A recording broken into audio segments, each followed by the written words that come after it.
Ok.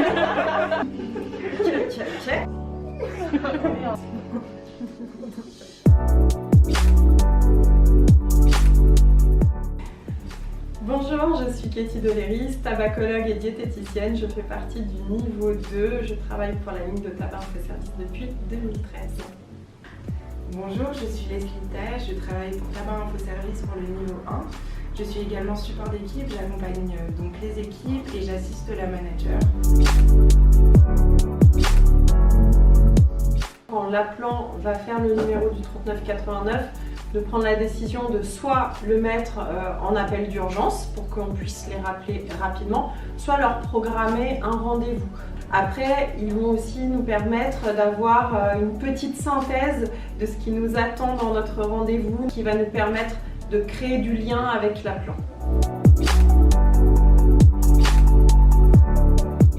C'est justement donc, après avoir renseigné nos informations concernant l'appelant, de pouvoir prendre en charge au mieux l'appelant. Je pense qu'il faut aussi avoir une certaine empathie, être bienveillant pour pouvoir aiguiller au mieux l'appelant.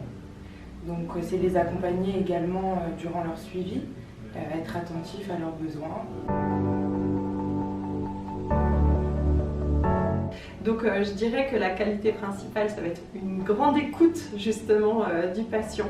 Et après, ça va être les compétences de n'importe quel tabacologue, c'est de la bienveillance, de la patience et puis surtout de la persévérance, ne jamais s'avouer vaincu. On se bat pour justement l'emmener jusqu'à son sevrage. Je pense que pour le niveau 1, c'est également une réelle écoute. Aussi savoir déterminer l'urgence de l'appelant. Bien savoir cadrer l'appel, être souriant également parce qu'un sourire ça s'entend au téléphone pour qu'il puisse justement se sentir en confiance.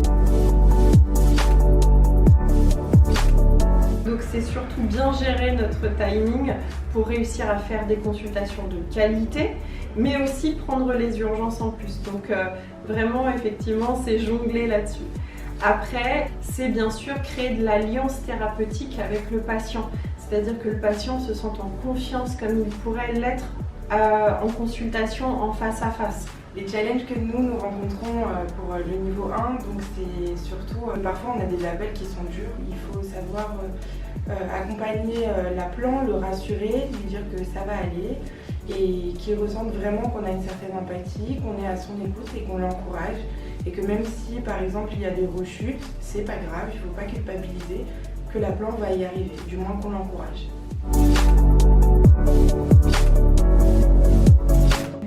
Le fait que le niveau 1 et le niveau 2 travaillent ensemble, ça permet une meilleure communication et du coup ça nous permet aussi de mieux répondre à Santé publique France dans ce qu'ils nous demandent, dans la communication aussi avec eux, tout est beaucoup plus fluide, beaucoup plus simple.